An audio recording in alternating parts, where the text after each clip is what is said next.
Sala de situación. Continuamos en Sala de Situación, como todos los sábados, hasta las 14 lo acompañamos aquí en AM con vos. Recordemos las vías de contacto del programa, sala de situación radio@gmail, nuestro correo, y buscarnos por las redes, tanto en Instagram como en YouTube. Y además, recuerden, todas las notas que hacemos están en Spotify como Sala de Situación. En esta oportunidad le vamos a dar la bienvenida a un especialista, a un amigo de la casa, a Ricardo Ferrer Picado. Él es investigador del Center para una Sociedad Libre y Segura de Washington, D.C. y además fue secretario de Inteligencia Criminal de nuestro país. Hola Ricardo, ¿cómo estás? Guillermo Ponce te saluda. ¿Qué tal? Un gusto escucharte, querido Guillermo, y todo el equipo. Realmente gracias por el llamado. Por favor, gracias a vos. Y además valoramos que está en la otra parte del mundo, está en Asia y tiene la amabilidad de atendernos. Ya le vamos a preguntar qué es lo que está haciendo. Pero Ricardo, ¿sabes por qué te convocamos?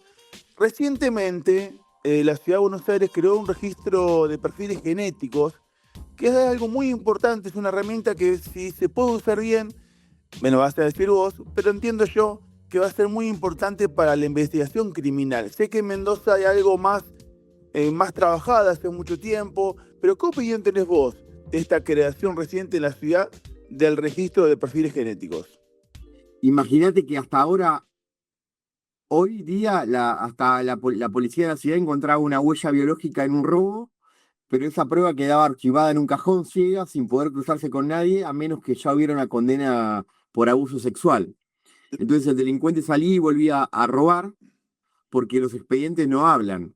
Y hoy se cambia esa lógica y las reglas de juego y el ADN que deja de ser un secreto burocrático y pasa a ser un código de barras criminal, el que la hace en la ciudad queda marcado.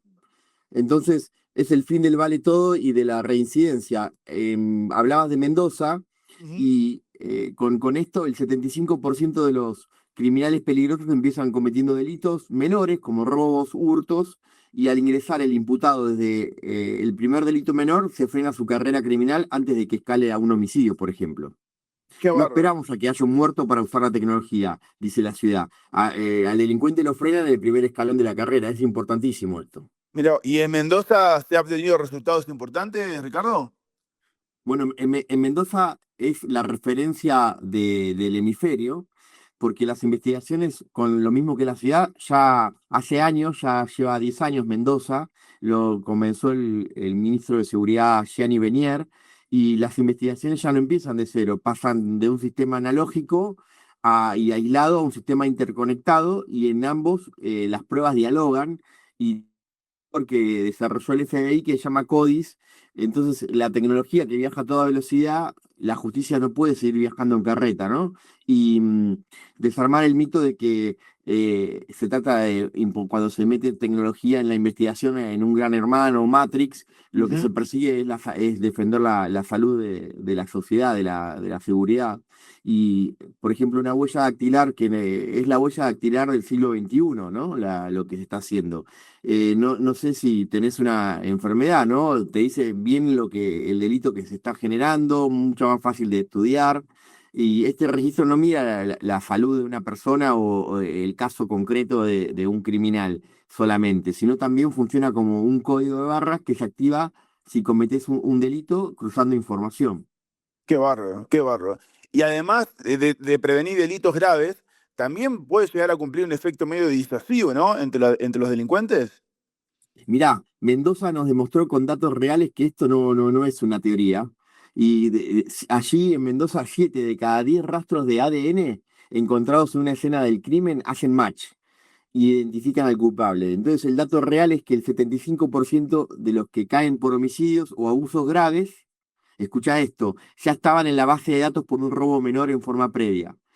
Imagínate lo que implica esto, es una revolución. Si lo registrás temprano, resolvés mucho más rápido los casos. O sea que algunos hablan de que viola el principio de inocencia, pero sin lugar a dudas no, porque se trata solamente de personas imputadas, donde el juez requiere expresamente y no por un capricho la requisa. Y si la persona está absuelta o sobreseída, su perfil se borra de inmediato y en forma automática. La verdadera violación a los derechos humanos es que un delincuente libre, identificado por su ADN, siga libre en la calle lastimando potencialmente a vecinos inocentes. ¿Y qué puede cambiar de la ley de 2011 que tenía en la ciudad de Buenos Aires ahora? Que la ley de 2011 limitaba el uso del ADN casi exclusivamente a agresiones sexuales con sentencia firme.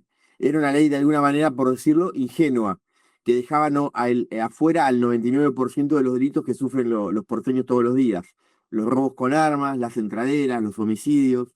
Y actualizamos esta ley, lo que implica que la delincuencia mutó y se eligió estar del lado de las víctimas, no de los privilegios en los que se puede amparar el delincuente por las ventanas procesales que da. O sea que esto genera pura transparencia y eficacia forense, cuando así también se queda claro que no se incluye en la base de datos a los policías o los peritos, porque imagínate que también si estos entran a una escena de crimen es muy fácil que dejen un rastro.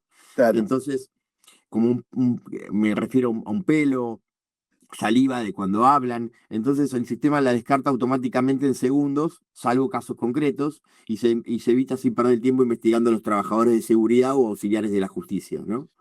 Ahí estaba leyendo justamente algunas críticas, no sé si críticas, pero sí observaciones, sí, justamente para que se respeten los derechos y la privacidad de las personas, y bien lo decía vos, que hay que usar esta herramienta de manera eficaz y con muchos recaudos para justamente para evitar esas objeciones, ¿no? Sí, pero esto se da siempre por una orden judicial, entonces de alguien que que está imputado por un delito, no Claro. necesariamente lo haga cometido, puede tranquilamente ser un imputado y después se absuelve o por diferentes motivos queda afuera, ¿no? Pero también es dentro de un plan general, ¿no? Que no es un hecho aislado. Esto se suma a varias políticas de la ciudad de Buenos Aires y del Estado Nacional y de las provincias que ya tuvieron éxitos y sucesos como lecciones aprendidas y que forman parte ya de un consenso global en herramientas procesales para mejorar las políticas públicas de seguridad. En el caso de la ciudad de Buenos Aires, se suma al anillo digital, a las pistolas Taser o Birna, que ya impuso el gobierno nacional de la Ujú. doctora Bullrich mientras fue ministra, a la operación Fin de los Trapitos o el concepto de ley del orden con la operación Muro, de terminar con las casas usurpadas y ir corriendo y bajando el umbral de exigencia para que la economía informal y sus operadores entren en la formalidad y no quede rehén de las mafias. Ricardo, ¿y esta creación reciente de la ciudad, de este registro de perfiles genéticos que estamos hablando, puede llegar a ser el primer paso o está muy lejos de quedarse a nivel nacional un sistema así de perfiles genéticos, pero a nivel nación? Bueno, a nivel nacional sucede que no estamos lejos, es una decisión política, tiene que darse por una ley, pero también de poco serviría hacerlo a nivel nacional porque los delitos federales son concretos y la jurisdicción y competencia federal está dada en algunos, no en todos los delitos, la mayoría de los delitos está dada por circunstancias comunes y lo llevan adelante las jurisdicciones provinciales, con lo cual Ah. lo más importante sería que lo adopte el sistema federal, pero también el resto de las provincias, tal como lo están haciendo la ciudad de Buenos Aires y previamente lo hizo Mendoza, que ya es un modelo hemisférico, no solamente nacional. Ricardo, y con respecto a la provincia de Buenos Aires, tengo entendido que hay como una base genética de pero la Suprema Corte por ahora, ¿no? En provincia de Buenos Aires, ¿tenés La- idea? el tema es que lo mismo que esto de la ciudad de Buenos Aires tiene adolece de una ingenuidad que para utilizarlo solamente se aplica a los violadores o Claro. cuestiones de delitos sexuales, cuando esto se aplica a todos. Entonces, eh, no necesitas haber tenido una sentencia para quedar en ese delito. Esto es algo que forma parte de una revolución que vivimos en el siglo XXI, que es la huella dactilar del siglo XXI, cuando hablamos del ADN, ¿no? Y además que no está nominado, es simplemente un código de barras digital en el que cualquier persona que ya pasó por la justicia o tuvo una situación queda vinculada no necesariamente a delitos sexuales. Excelente, excelente. Estamos hablando con Ricardo Ferrer Picado, es exsecretario de Inteligencia Criminal de Argentina, un especialista, como nos gusta hablar, en sala de situación. Ricardo, la última, este tipo de registro, este tipo de actividades o de iniciativas que ahora hizo la ciudad, que ya tiene Mendoza unos cuantos años que está en la práctica, puede llegar a aportar información valiosa para justamente dilucidar investigaciones de personas desaparecidas hace mucho tiempo? Por supuesto, claro, claro. El tema es que hay que hacer machear, se dice match cuando conjugan y dan dos positivos, ¿no? Por supuesto que va a empezar si investigas una escena de crimen, por ejemplo, no, para dar un ejemplo, o encontrás una fosa común y encontrás una víctima y hay una contaminación de un cuerpo extraño que responde a otro ADN y si ese ADN se encuentra a posteriori, es difícil, pero sí se puede esclarecer. Perfecto, perfecto. Ricardo, contanos qué estás haciendo en Asia trabajando. Contanos un poquito a nosotros y a toda la audiencia. Sabemos que has viajado ya previamente. ¿Cuál es la función que estás teniendo del otro lado del mundo? Mira, yo soy miembro de Fellow Researcher, que es como investigador principal del Center for Secure Free Society, que es Centro por una Sociedad Libre y Segura, que lo fundó el actual subsecretario de Guerra de los Estados Occidental, que está de licencia, como por tener el cargo en el gobierno, y lo conduce actualmente Leonardo Coutinho, que fue el periodista brasileño que llevó adelante el caso Odebrecht, las investigaciones, y ha sido galardonado por sus investigaciones con varios premios y reconocido en el mundo. Y en lo que estamos estudiando, y a mí me toca, es el análisis geopolítico y de seguridad estratégica, y he estado recorriendo la primera cadena de islas, que es por la que Occidente, de alguna manera, preserva y rodea a las incursiones del régimen chino sobre las posibles llegadas al Pacífico, puesto que de caer una de esas islas quedaría libre y allanado para poder llegar hasta la costa este de Estados Unidos o, por ejemplo, a Perú o Chile y tener el Pacífico liberado a la Armada de China en un probable enfrentamiento que podría llegar hasta incluso el Cono Sur y el Estrecho de Drake. De modo que esta primera cadena de islas, que empiezan las Islas Penguin, donde estuve recorriendo con las fuerzas de seguridad y las Fuerzas Armadas de la República de Taiwán, China de Taiwán, es que vinimos a hacer una investigación, unos videos y vincularla a la seguridad del hemisferio sur y de América, el hemisferio occidental y de América del Sur particularmente. Parece una película, Ricardo, pero existen estas cosas.